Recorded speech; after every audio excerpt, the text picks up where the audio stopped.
just started recording. So we got about 30 people in the room. I think it's a good time to maybe get started. So just want to introduce myself. I'm Juan Jose Lieto Santos. I am the managing editor of Physical Review Research. And I just wanted to introduce you to the journal club. This is an activity that the Physical Review journals have been running for a while. And it's greatly appreciated by a lot of people. And today we're having a very exciting talk that is going to be hosted by one of the lead editors of Physical Review Research, Raisa de Souza. And so without further ado, I'll just leave it in her hands. I'm going to stop sharing. And Raisa, the floor is all yours. Hi, everybody. Thanks so much for joining us. Great to see so many people from all over the world participating in this event. And it's very exciting today that we're going to have a discussion about control near criticality. And the focus is going to be on excitable systems and brain networks. But I hope that when we go to the conversation at the end, first off, can you mute yourself if you're not? Mute yourself, otherwise you'll be muted.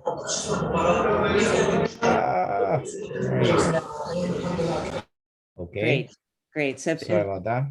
Yeah, thank you. So if you're not speaking, if you could please keep yourself muted, the standard Zoom etiquette. You're very welcome to turn on your camera. I'm sure that Juan and Dan would love to see some smiling faces as they give their talks. No worries if you have limited bandwidth, but always nice to see people from all over the world coming together in this online forum. So again, they're going to be talking to us about control near criticality with a focus on excitable systems and brain networks. And I'm really looking forward to the discussion at the end where we can touch upon more ideas about brain networks and neuroscience, and also control of criticality in general. There's a lot of really interesting properties that systems have at the critical point and different perspectives about control. So I hope we can have that broader conversation as well. So Dan and Juan are going to present for about 20 minutes, their specific paper, and then we'll open up the floor for a discussion. And so we're really very excited today to have Dan and Juan with us.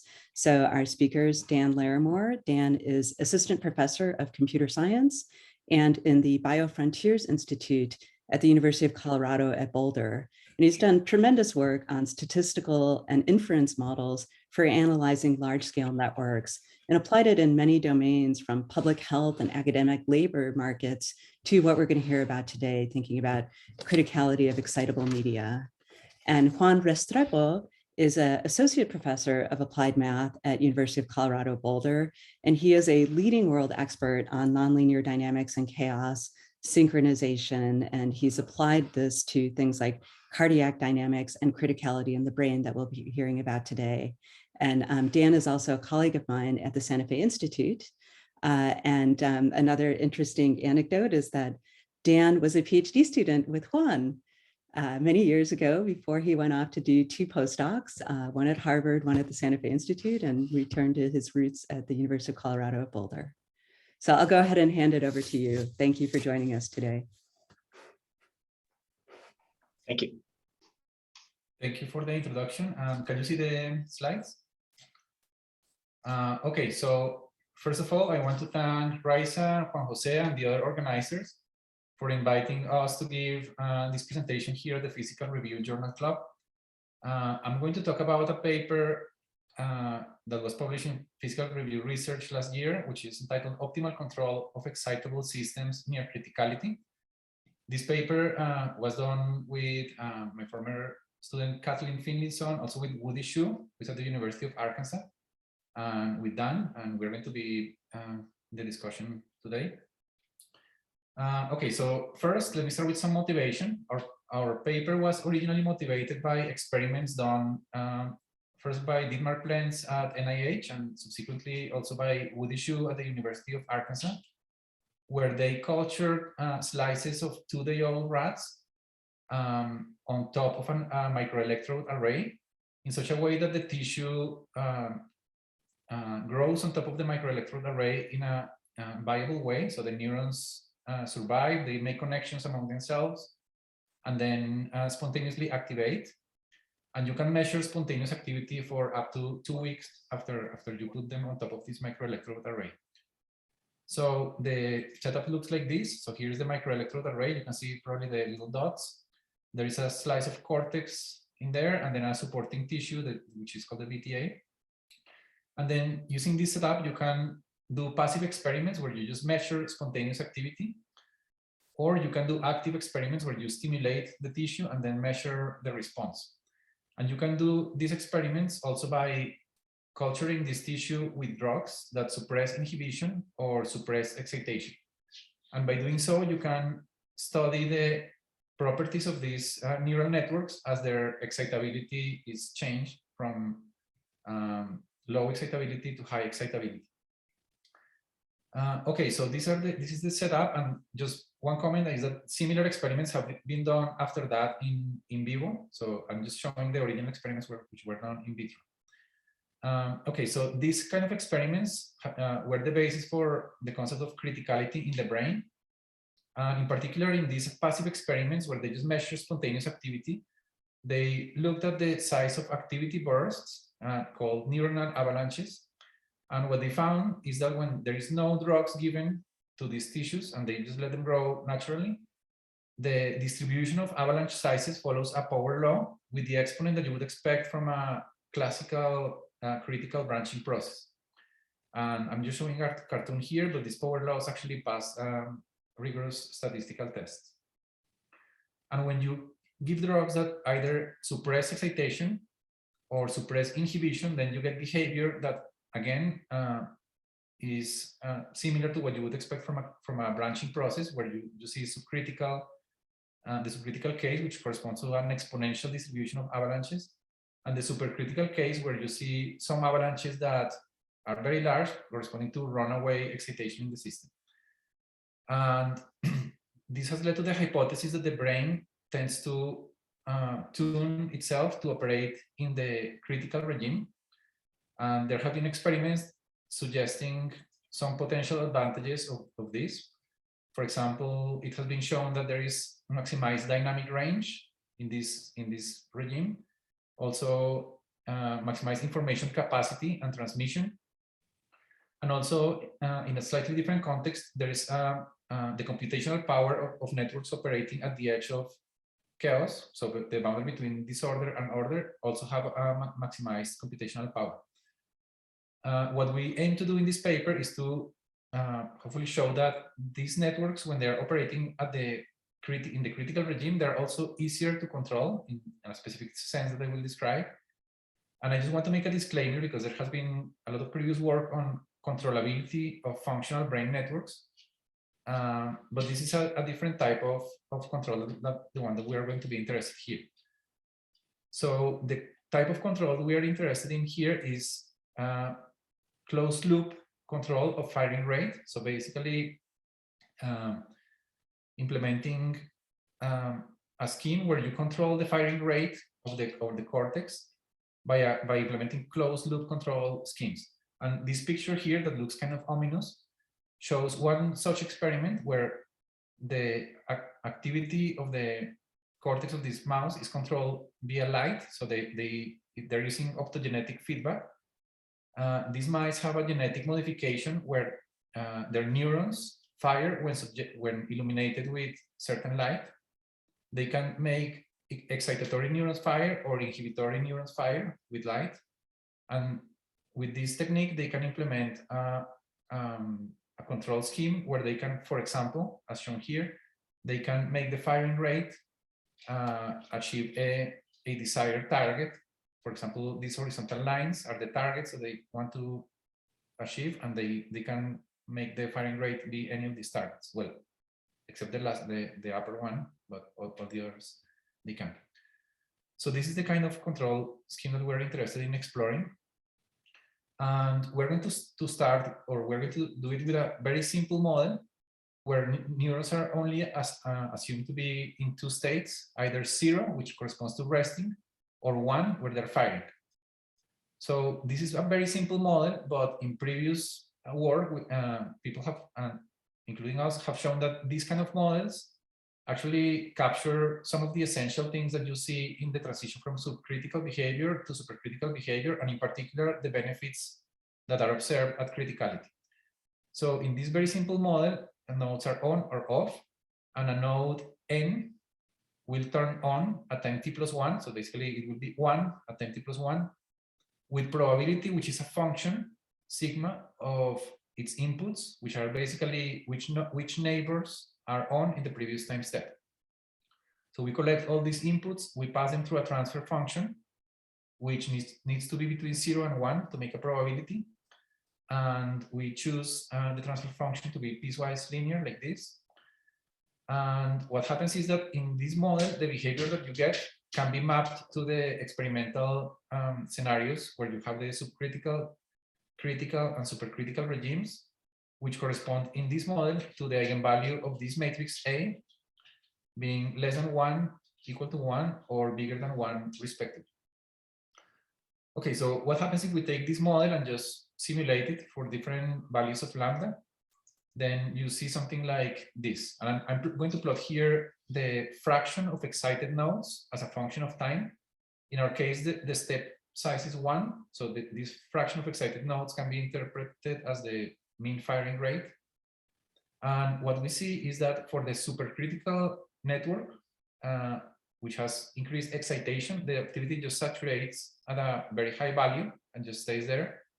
The subcritical one, which is the blue, basically just hovers about 0, and depending on the choice of parameters, actually this activity can die and we will have to restart it with some additional stimulus.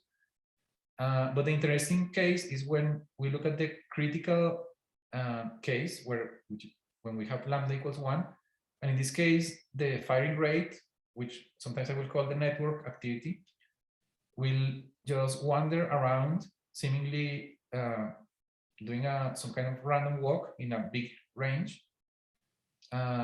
So what we want to do is to take this firing rate and set a control target and control this activity and lead it to this target. So that's what we want to do.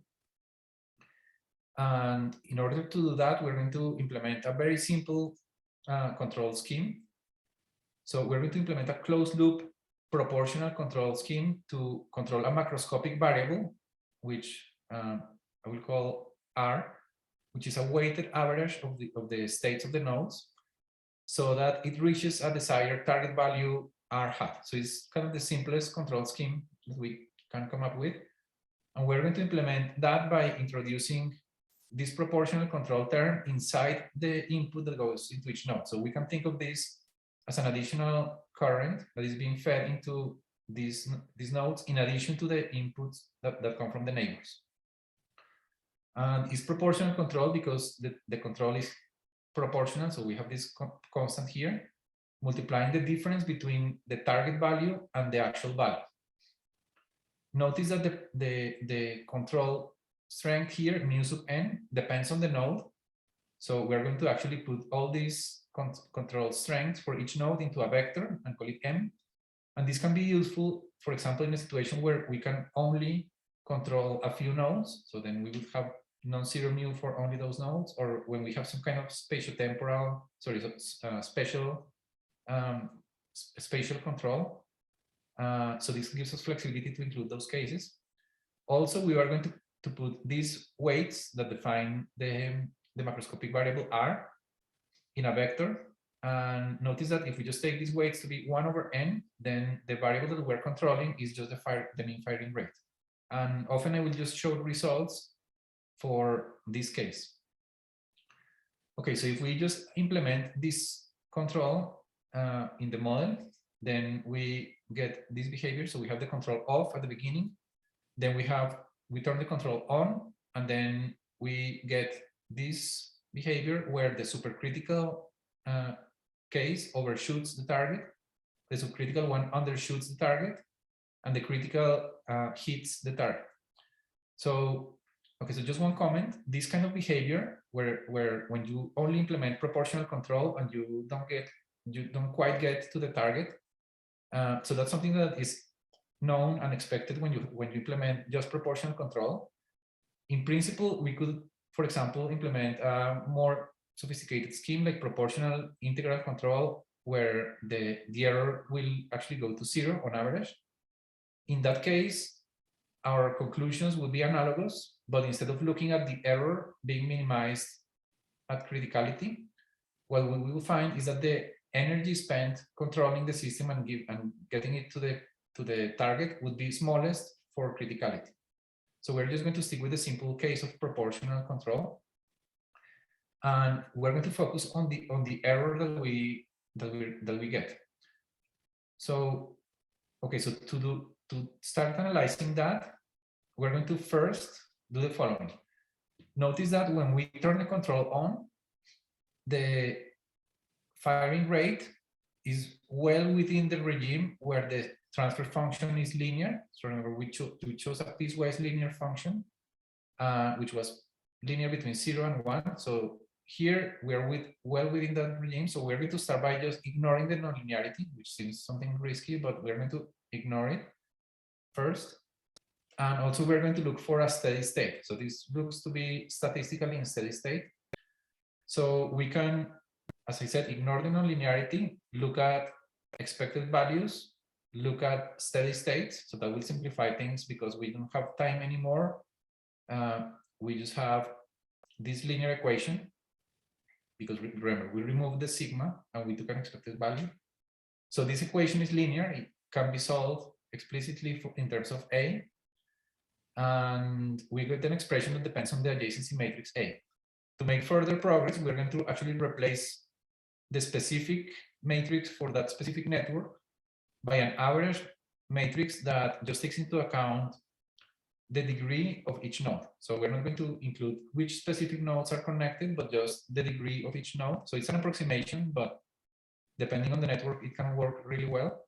And also we're going to choose this average network in such a way that the eigenvalue is preserved, because remember, the eigenvalue is a critical feature here. Pun not intended. So we preserve the eigenvalue and the degree distribution. So if we replace this in the expression that we get for after solving this linear equation, then we get an expression for the firing rate, and from there we can find the error. And actually, excuse me, this should be X or R. But the case is that we find an expression for the error, which looks kind of messy. So I just want to make two comments about this expression. So ignoring the details, the important things about this expression are the following. One, the error is 0 when lambda is equal to 1.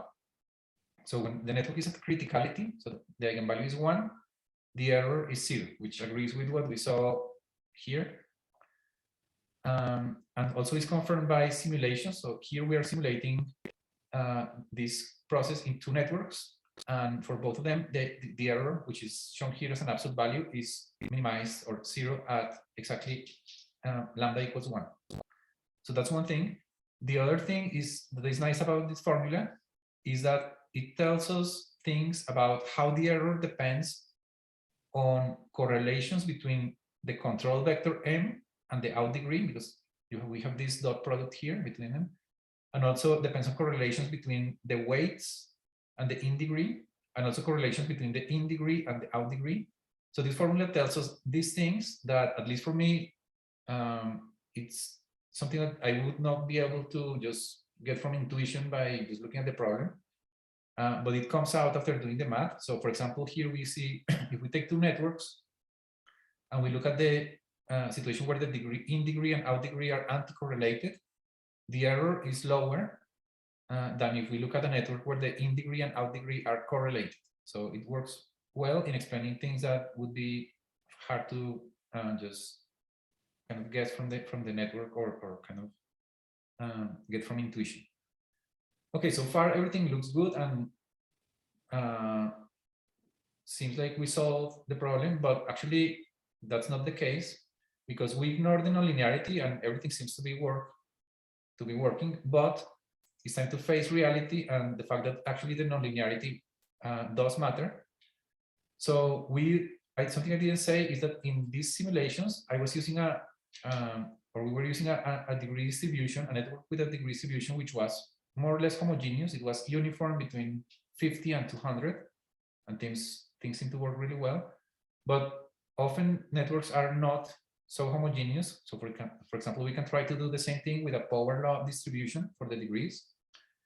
And when we do that, we get this. So look for now at the symbols which represent the simulations. And notice that the error is minimized not at lambda equals 1, which is what that formula predicted, but at a higher value that we at this moment don't know. Well, I mean, at this moment in the talk, we don't know how to predict. So basically the situation is that for these two networks that are homogeneous, we understand what's going on, and we can predict that the error will be minimized at lambda equals 1.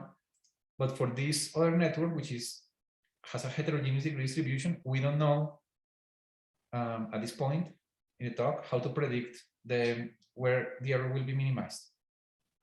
So how can we understand this? And to understand this, we turn to something called the branching function. And the idea here is that we can think of the evolution of the mean firing rate, which remember is the fraction of excited nodes, as a random multiplicative process, where the fraction of excited nodes at t plus 1 is going to be some deterministic function of the current fraction, which we call lambda, times the current fraction. And because this is deterministic, but the process is stochastic, then the rest will be the noise. So this lambda is the state-dependent branching function. You can think of this lambda as the branching ratio of critical branching processes, which is always constant. But now this one depends on the actual number of excited nodes. So you can also think of this as some kind of drift. So we have a random walk, it's multiplicative, but it has a drift and a random part. This would be like the drift. So it's the deterministic tendency of the process. When lambda is less than 1, then x tends to decrease on average. When it's equal to 1, it tends to remain the same on average. And when it's bigger than 1, it tends to increase on average. So how does this look like? So you can calculate these branching functions either numerically or approximately. And for example, for a network with a homogeneous degree distribution and small lambda equal to 1, it often looks like this. And okay, so notice that there is a big region where the branching function is close to 1. So in this region, then the evolution of the fraction of excited nodes looks like this. So it's just the old one plus noise. So essentially, the firing rate is diffusing inside this region. When it gets close to the edges, it's pushed back in because there is a drift pushing it back into this flat region. Maybe an easier way to understand this is if we imagine an effective potential, which we could actually derive if we approximate the random walk with a Fokker-Planck equation. We could in principle write down an effective potential, but it looks like this. So if we imagine the firing rate, the current firing rate as a hockey puck, it will be moving in this flat region because the potential here is flat. There will be no friction and just the stochastic term just pushing it around. So it will be diffusing around inside this flat region. And now what happens is that if we want to implement control, so we just have, this is representing the noise, just pushing it around. If we want to implement control, it's like we're applying a force to this, bringing it to this state that we want. And since there is no drift or no opposing forces, then we can just do it very easily and we achieve the desired state. On the other hand, if the branching function looks like this, then there is a drift pushing the state to this middle part. The effective potential would look like this. And when we try to implement the control scheme to bring the state here, then, and this is kind of an analogy, but it could be made more precise. We would have the control force pushing it this way and the drift pushing it to the left, and they would reach an equilibrium, but not quite at the state that we want. So the main message from this is that if we know the branching function, we can predict where we can actually push the system without error by finding the points where the branching function is 1. So to use that, we can actually derive, or well, actually an approximation for the branching function in terms of the degree distribution, which looks like this for the particular case of the piecewise linear transfer function that we used. And shown here in the upper plot for 3 cases for the uniform degree distribution with lambda equals 1, which you see has a nice plateau where the branching function is 1. Also for the lambda equals 1, a power law, it reduces dramatically the region where lambda is equal to 1, but there's still a small region, well, approximately equal to 1. And then for the supercritical case, it just gets reduced to 1 point. Another nice thing about this formula is that we can actually see when the linear approximation is valid.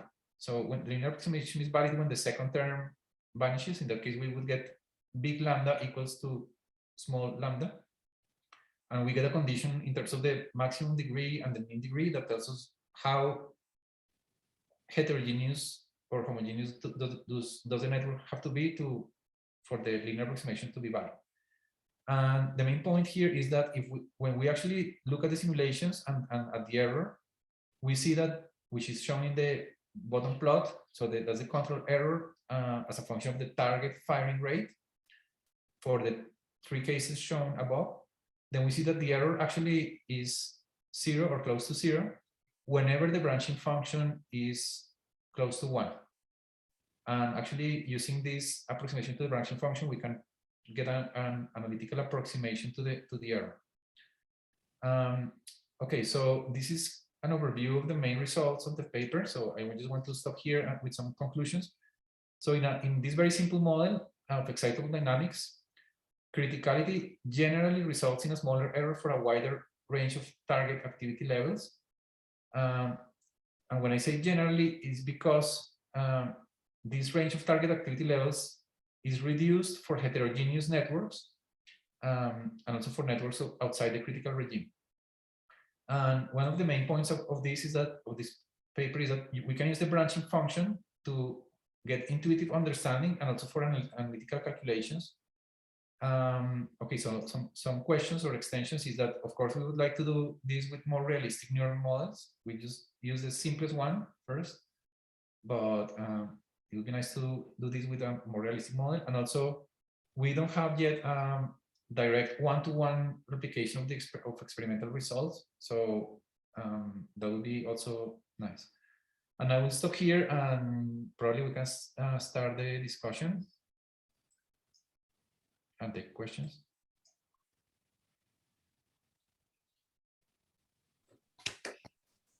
Thank you very much for that great overview to get us going on this discussion. And please feel free to put any questions in the chat or to raise your hand or just unmute yourself and ask a question. And I see John has already taken the lead. Thank you. So please, John, ask your question. Hi. So thanks for a really interesting talk and paper.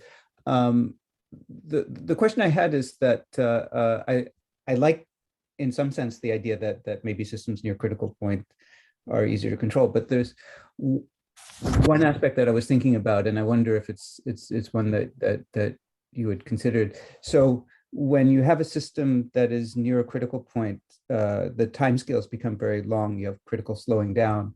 And in general, the law of control theory is that systems with delays are actually harder to control. And so, I mean, I think I follow at least more or less some of the steady state arguments you made, but I was wondering if you've thought about the response to perturbations, like if some outside disturbances perturbs this network, is it harder for it to get back to the steady state when it's near the critical point than it would be otherwise? Or maybe being a little bit away from the critical point might be the good compromise or something. I think that's a good point. So, and I understand what you're saying, so that if you have the system by itself, then near criticality, everything would slow down. And in principle, it seems like it would be harder to control if it's slower. But I think the point of this that we're trying to make is that because of that, if you apply control at criticality, then the time scale will be dominated by the faster time scale, which is the control time scale. So precisely because the system has a time scale that's slowed down, then you can come and dominate the system with the control. I don't know if this is making sense, but that's intuitively what I'm thinking is that the system by itself would be slow and I mean, it would be reacting slowly to perturbations. But when you apply the control and keep it there, then it's easier to control because No, that I believe it was more that if now you allow some external perturbation that pushes it away from the steady state point, will it, come back in a nice way, or will it be, produce long transients to come back longer than if it were farther from the critical point? You mean with the control applied, or? Yeah. Oh, that's a good question. We didn't try it. I would think that it returns quickly because of the control, because the control doesn't have like an opposing force. Yeah. I mean the I guess the problem that the sort of simple example I have in my mind would be if you had not a network, but just 1 degree of freedom, and it was relaxing. So it's a first order system, but there's a delay. Then even simple proportional control will go unstable if the gain is too high, right? There's this tension between the lag and the amount of gain that you can apply. Yeah, that's a good point. And actually something that we had in the paper, but I didn't put it in the talk, is that in this case, actually also the system can go unstable if you apply too much control.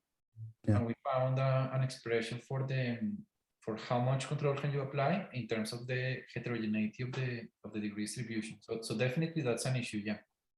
Yeah. So then the way to rephrase it would be that in some sense, the worry would be that the closer you are to a critical point, the lower the value of proportional gain that you can apply before it goes unstable. So then you have to kind of use a really small proportional gain, and then it's slow to get back. I think that's the scenario. And again, it might just mean that being, close enough to the critical point that you get the advantages that you're talking about, but not so close that you destabilize to perturbations could be a. Yeah, that's a good point. I actually think there's some other interesting work in the literature, John, that is just about excitable networks when you do have an external stimulus, and how those networks respond to the external stimulus just in the absence of control. And what's really cool is that they've been explored experimentally as well. Just to show some figures here briefly, what people measure in these experiments is the dynamic range. So as you change the intensity of the stimulus, by how much does the response of the whole network change in terms of its activation or its activity? And they measure between the 10% and 90% response ranges and turn that into a dynamic range for sort of what's the variety of stimuli that the network can respond to.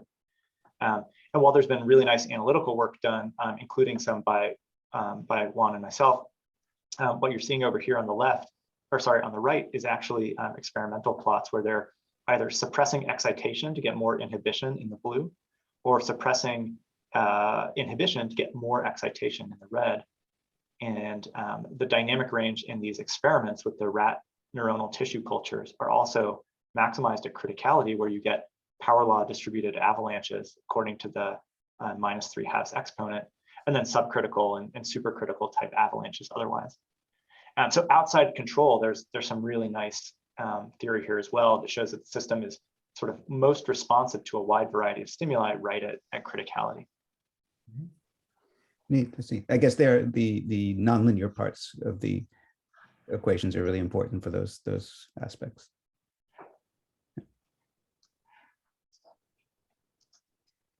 I had a couple of questions for you as well. One is more technical, one's more philosophical. So just about the technical details of the control scheme that you're using. So I totally understand that what you're trying to do is maintain a system in a macroscopic state. So, in control theory and control engineering, it's often drive the system from one state to a desired state. So I understand that you're maintaining the state. But what I didn't totally understand is what you showed us, how if lambda is above 1, if lambda is below 1, if lambda is 1, you showed us the natural dynamics. And if lambda is 1, the system's fluctuating all over the place. If lambda is greater than 1 or less than 1, it's not fluctuating. And you turn the control on, you got it to reach your target state. So I didn't quite understand. So I thought that the system would have to fluctuate around the target state, and then you'd be able to stabilize it there. So I didn't totally get how you were driving the system with this control function that you're using. And those vector, the M, which has the weights of the coefficients, the mu's, does that change in time? Oh, let me go back. Yeah, exactly. Thank you. Yeah. Okay, So you're taking advantage of the natural dynamics and you're going to stabilize the system essentially at the desired target. And so I didn't quite see how that followed. Here, so we add a current to each node, which is proportional to the difference between the actual state and the target state. So the way I understand this intuitively is that, so we have this current being added. So for example, here, if we look at the supercritical state, so this current that we're adding is pushing the system down. But on the other hand, the supercritical state has a tendency to go up. So they kind of equilibrate and you get this result where you don't quite reach the target and just reach an equilibrium which is slightly above. Because notice that if we reach the target, this would be 0, right? And then if you don't have control, the system would go up. So that cannot be a solution where you actually reach the target with, in the supercritical case, is not sustainable. So that's the way I understand it, like an equilibrium between the control, which pushes it down, and the natural tendency, which is going up, which is kind of a disadvantage of using just proportional control, right? Because you cannot quite reach the target. But it's the simplest one that we just chose for simplicity. So do you have to change the coefficients mu as the system is fluctuating? No, well, at least in our simulation, we just took them to be constant, 1/n. Yeah, so what's changing in time is this r. So I should have made this a function of or made it explicit that this is a function of time. Yeah, so essentially what's happening is that in this case, for the supercritical case, r is bigger than r hat because we're above. So this whole term is negative. So intuitively what's happening is that this thing, which is basically negative and constant, is compensating the fact that this matrix is supercritical all the time. Yeah, so that's the way at least I understand it. Thank you. That makes a lot of sense. And I can see where this is a very straightforward control scheme because, in control engineering, you normally have to have different inputs at every moment in time, and you have to come up with a way to derive what those inputs should be and how they evolve. So this is a really nice, simple control scheme for sure. Yeah, we chose the simplest one because we in this type of models, and actually this is maybe a good topic for discussion. So in this type of models, you can choose between keeping the dynamics simple or the network simple, or sometimes both. But sometimes when we just want to get a first shot at a problem, we choose the simplest dynamics. Like here, for example, nodes have states that are 0 or 1. We also chose the simplest control so that we can focus on how things depend on the approach to criticality. So we made a sacrifice by choosing the simplest control. Actually, we did some tests with proportional control, but those didn't go into the paper. They worked, but we just kept things simple. Sorry, you mean we did some tests with PI control? Mm-hmm. Oh yeah, sorry, yeah, control. There was one technique that I thought was really interesting that I wanted to bring up. That actually came from having reviewed for physical review journals in the past. And so this is one of Juan's slides, which I'll add a few annotations to. But in this situation, what we had from experiments were dots like the green squares and the blue triangles. And we knew that if you just take a random network or a network with a relatively uniform degree sequence, but then you add correlations between the in and out degrees, that it seems to change the control error. And this was a hint that in whatever analysis we were doing, if we wanted to predict the error, we would somehow need to inject the degree sequences, and in particular, the degree correlations between in and out degree into the model. And it wasn't totally clear how to do that, but Juan had this idea to replace the actual network on which we were doing experiments with this so-called average network, A bar, where it's really an all-to-all network. Every node is connected to every other node with the expected number of edges that you would get weighted from a sort of degree preserving null model.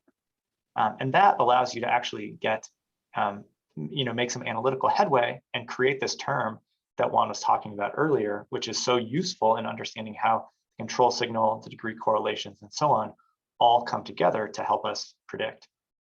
So the theoretical roots of using this are pretty nice. The first time that I heard about this was in a paper from PRE, which I think I can now disclose I was a reviewer on, but where they introduced what they called the annealed and semi-annealed approximations to an explicit network. So instead of using the explicit network, they sort of used this kind of approximation. And this actually has roots all the way back into the 80s. And so this is just an example of where this nice technique of using an average network actually has some nice connections to the literature. And for any students in the audience who are thinking about trying their hand at reviewing papers, I would say it's not just a form of service, but it's also a form of learning. And this was really exciting because you get to learn about these cool techniques and then use them in your own research, having had to really confront yourself with all of their details during the review process. So to me, this was one of my favorite parts of the research procedures, where we needed to figure out how to get degree correlations in there. And Juan came up with this idea to use this method from the literature to really inject degree correlations into our calculations. That's great perspective. And the other thing I really appreciate about your work is that it intimately ties the dynamics and the structure. So there's a lot of work on structural controllability of complex networks, but it just looks only at the topology and not the dynamics. And as we all know, the dynamics can change everything about what's important about network structure. So I think that's really great that your work hits on that. Does anybody want to make any comments about neuroscience, brain networks, relations with the work that we've seen today? Because I had some more general things that I hope we could also just touch upon a little bit too. So this approach that you were using was taking advantage of inhibition and excitatory interactions. As Juan was telling us, you push the system, natural tendencies to go up, you push it down.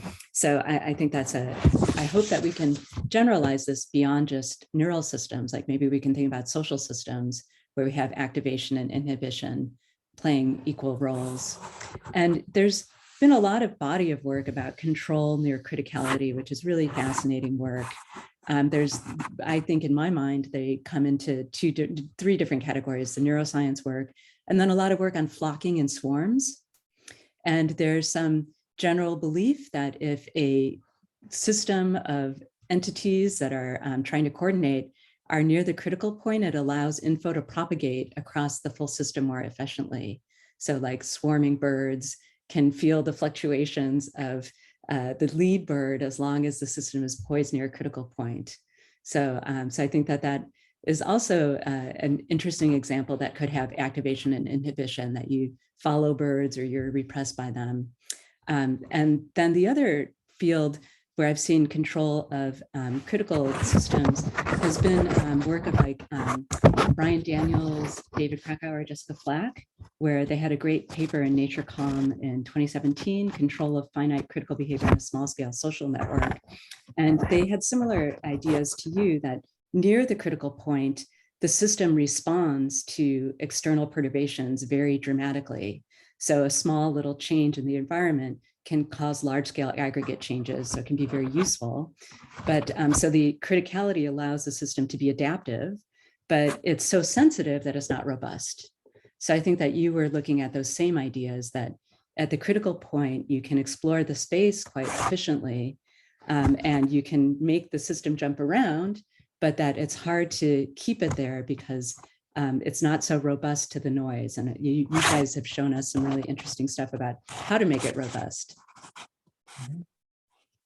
So I was wondering if you have any comments about connecting to these other bodies of work with flocking or looking more directly just at critical phenomena, not necessarily in the excitatory inhibitory systems.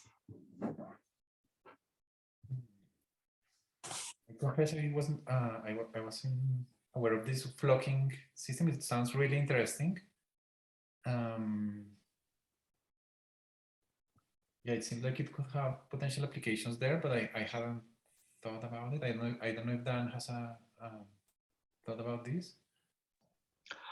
I don't. Most of my intuition in these systems comes from kind of thinking about these sort of excitatory, inhibitory neuroscience type problems. One thing that's come up in conversations with Woody, who is both a physicist but also a neuroscientist doing laboratory work, is this idea that you can get a balance between excitation and inhibition when those two forces are nicely balanced. But you can get that balance either with loose or light forces in both directions, or like really hard forces in both directions. And when you do that, you sort of may preserve some of the sort of critical aspects of the system because they're both balanced, but that sort of the range and the ability to respond well to perturbations vary depending on whether that's like a loose balance or a really tight balance. Although I haven't spoken with Woody in recently about these ideas, I think that one of his interests is experimental manipulation of these systems. You can actually add things to the tissues to try and get a little bit more understanding about biologically what may be happening. Is the criticality that we observe in the brain a very tightly held criticality, or is it much looser? But the flock, I'll just add, the flocking results sound really interesting. It makes me wonder about social systems.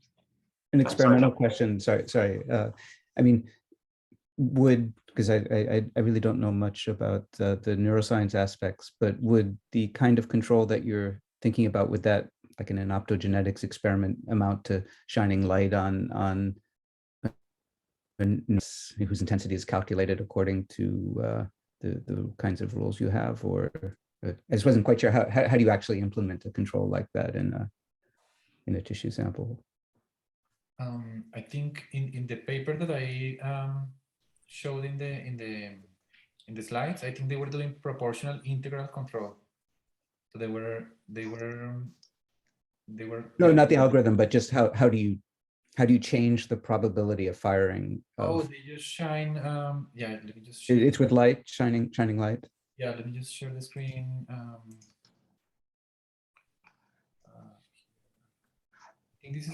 I think this shows one such experiment. I'm not sure if this is the way they always do it, but yeah, they just shine light inside the brain, and these neurons are modified genetically so that when they are illuminated with certain type of light, that triggers firing of the neurons, and you can do it so that you trigger the excitatory ones or the inhibitory ones.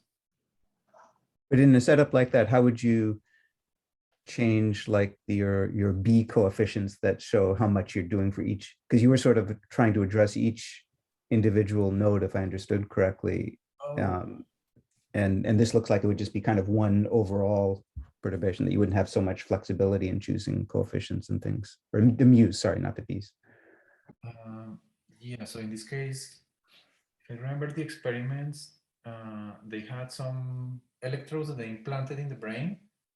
So you would have, so I think both the mu's and the B's would be fixed, but they would not be 1/n like we chose, but they would be much more complicated, but they would be fixed. So I think the important thing is that they measure something. So the exact form of the B coefficients is unknown, but they are measuring at the end of the day some weighted average of the firing rate, and they just try to control that. So even without knowing what the coefficients are, they know what they're measuring. So they just get some measurement, and they adjust the intensity of the light accordingly. So would that correspond in your scheme to like having those mu's be kind of fixed and a little bit random, and you have the ability to maybe have an overall proportionality constant, but you can't control the fine structure of it? Yeah, I think in the experiments, they have some electrodes that they insert. So in terms of the muse, I think the muse would be kind of random, but more concentrated around the electrodes, I think. So they will have some spatial structure that could be very complicated. There's kind of a related question that was put in the chat about the simulations that you did. So in your simulations, was there any noise, like any spontaneous firing? Oh, that's a question. Dan? Yeah, so to answer Damien's question, there wasn't. Juan, can I steal the screen from you? Oh, yeah, sorry. No problem. As it turns out, we don't include any spontaneous firing in the system. And one reason is that activity in these systems is self-sustaining. When Juan was showing these diagrams here, the branching function is really telling us about the branching ratio, where we have this wide regime where the branching ratio is essentially 1. So we have this critical dynamics, but it decreases below 1 if activity gets too high, and it actually increases above 1 when activity gets too low. And the consequence of this is that if activity becomes too low, the system is basically buffered away from total quiescence or extinction, and instead returns to their critical regime. So these are networks in which there is no sort of random noise added because the system actually never dies out. We don't need to drive it to observe it. You can actually see this if I change to one other slide in the dynamics. So in this slide here, where Juan was showing the subcritical case, you notice that it generally wants to be around this very low value of firing. But actually, even though the system is subcritical, it never dies out entirely.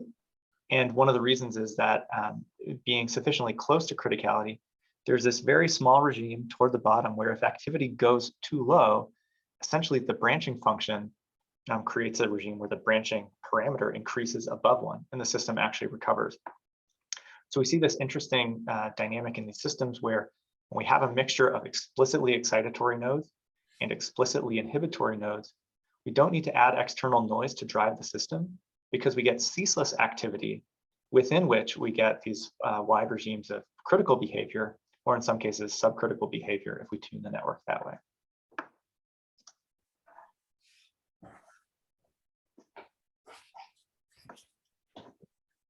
In general, I just think that there's so many interesting questions that we can explore about systems near critical points and controlling them and in different regimes and realms. So you're looking at the excitatory inhibitory systems. And I'm very curious about the role of heterogeneity in control. So in your work, you found that the more heterogeneous the degree distribution, the harder it was to control. That's consistent with the structural controllability work too, that the broader the degree distributions, the more driver nodes you need to get a behavior that you want. But then in some work on social systems, it's been found that heterogeneity actually enhances control. So, so I think that, in all of these complex systems, things that are a feature in some aspects can be detrimental in other aspects. And so it would be really interesting to sort of have a better overview of criticality and control of different classes of systems. So these excitatory, inhibitory, and how could we apply it beyond just brain networks to social networks? And there's also been some conjectures about how social systems go to the critical point when they need to change, and they go away from the critical point when they want stability. So I think there's a lot of really interesting questions to explore about criticality and control in general. And there's some more questions here. John has another question. Do you want to read your question, John? Oh, sorry. It was just kind of a follow up on the previous one about stochasticity. That in some sense, with a probabilistic firing rule, that has stochasticity kind of in the picture there, I guess, at least for me. But yeah, let me pull up the slide just to clarify this. So you're, oh wait, so forward. Oh yeah, so here, oh actually let me go to the control one. So yeah, so you're exactly right. So the dynamics is inherently stochastic because we are saying that this node turns on randomly with some probability. So stochasticity is included in this stochastic update rule. We don't need to add like an extra noise. It's just inherently stochastic. Yeah. Mhm. And and also to add to what Raisa was saying, something interesting would be to see what happens in the nonlinear case when we have these heterogeneous networks. For example, placing the control. Imagine that we only have a few nodes that we can control. So placing these non-zero mu's at the hubs and exploring how that can improve the control as to placing them randomly. I imagine it would improve the control, but I don't know if it will be enough to compensate the fact that the heterogeneous one does generally worse. So there's a lot of interplay and different things. As Raisa was saying, there are some drawbacks and some advantages of either case depending on the scenario. It's really a very interesting point that you just brought up, Juan, about thinking about what nodes you can actually interact with and inject control signals to. And should they be the hubs or should they not be the hubs? Because in the structural controllability work, the hubs are not good control nodes. They're too noisy and they introduce a lot of dynamic changes in the system. So controlling low degree nodes is better from that perspective. But again, there's so many different contexts that we need to look in. So I think that, and then like, you know, how big a push can you give things is also a huge constraint in physical systems, that you can't fire too hard on a neuron without destroying it. So these seem like really interesting avenues for future direction. Control of selective nodes, which ones should they be? What if you can only have a certain amount of energy that you hit it with? Exactly, yeah. This is all very interesting. And I see your point of that controlling the hubs might not be the best, because in this very system, if, as I mentioned before, the system can go unstable if you apply too much control. So I can see maybe if you're right at the boundary of this instability, if you control the nodes instead of low degree nodes, that can probably trigger instability. But we haven't looked at this yet. Mauricio, you had a question. I saw a hand raised. Hi, yes, I have actually just a quick comment. I just lowered my hand because my internet's a little unstable. But anyways, I'd like to thank Juan and all you people for the paper and the talk. It's really nice.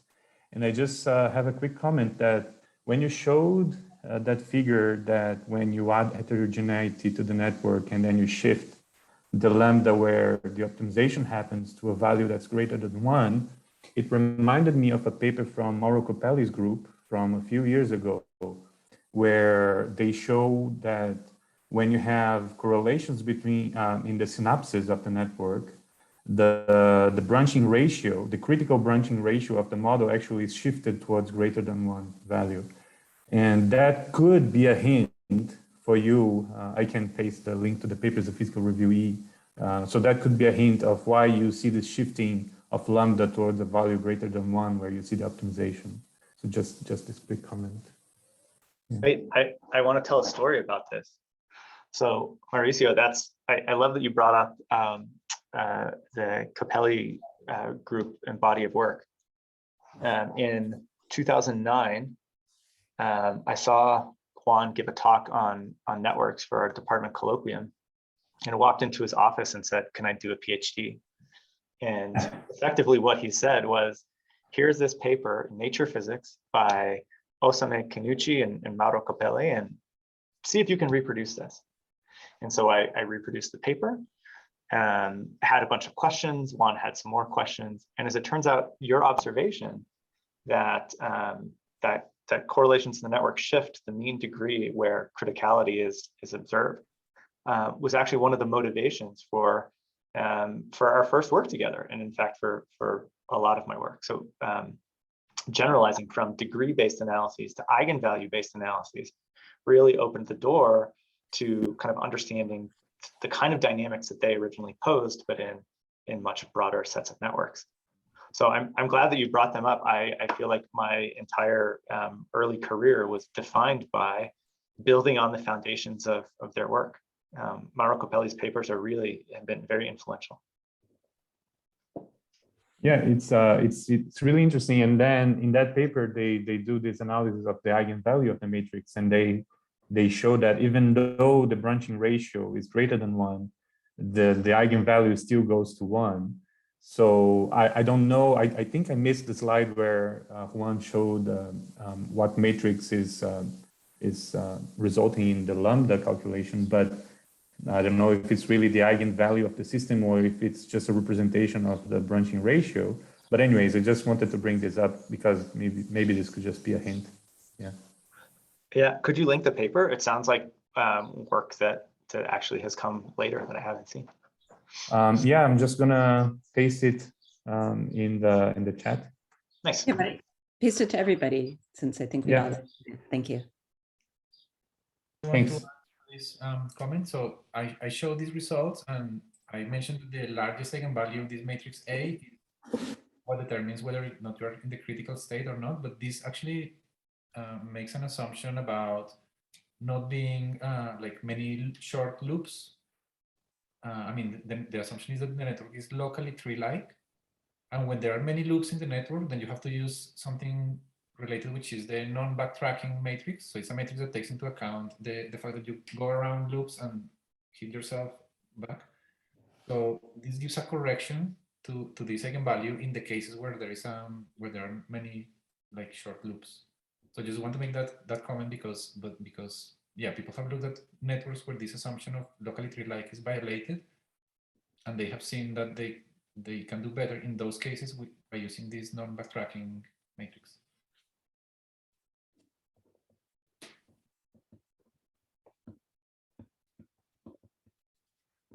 And that certainly resonates with all of us doing any work on dynamics on networks, thinking about locally tree-like networks versus taking into account the looping properties with these things like non-backtracking random walks. Mm-hmm. Do we have any other comments that anybody wants to make in the audience? And then how about Dan and Juan, would you like to have any kind of closing remarks to inspire us about the next things we should be doing research on? Well, I just think this is kind of an exciting area because as I was preparing this talk, I was basically looking at brain control. I was just Googling brain control, and I saw that there is many recent experiments that apply this optogenetic technique to control not just the firing rate, but now using that in theory to control, well, they said in the papers, I haven't read them yet, but they say that they were controlling behavior with this. So it's just a very interesting area. And of course, probably more neuroscience-based approach are required, but it just seems something fascinating. For me, my general thoughts are that the collaborations that are kind of like this, like a long conversation between theoreticians and experimentalists, are really exciting. Working with Woody and continuing to get questions thrown at us by Woody and responding and creating new testable hypotheses for his lab have been really fun. And that's kind of been a conversation going back and forth between groups for about a decade now. And I think that's, I don't know, one of my favorite parts of research is not just, writing the papers in the abstract, but then being able to work with an experimentalist to test out those ideas, get new ideas for future work.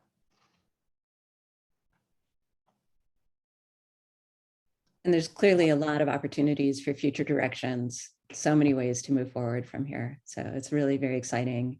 Thanks for sharing with us the techniques that you used the new techniques that you introduced in order to get these results and what all the implications of these results are. I think there's so much fascinating results and ways to move forward in different realms as well. Thanks for having us. Yeah, thank you for the invitation. So I'm wondering, Raisa, if we should maybe plug a little bit of publicity for peer research. Sure. Specifically say something. No, I mean specifically say something about our new upcoming collection, because it seems very pertinent to sort of say for the first time that peer research is going to start in about 3 months, a collection in neuroscience. And sort of, I want to sort of piggyback a little bit on what Daniel just said, that these wonderful combinations between theory, experiment, and sort of this back and forth between what I think it will work versus what it actually happens when I do the experiment are exactly the kind of thing that we will be looking for in these collections. So I would say for those of you that are here, stay tuned. Look at our webpage, because about April or so, we're going to start opening this collection. We're going to be welcoming specific papers in neuroscience, because we think it's a beautiful area. And this talk is just a beautiful example of that. So stay tuned. So we're really looking forward to being a place that can foster a deep dialogue between physics and neuroscience. Thank you so much, everybody, for joining us. Okay, thank you very much. Thank you. Bye, y'all. Thank you. Take care, everybody.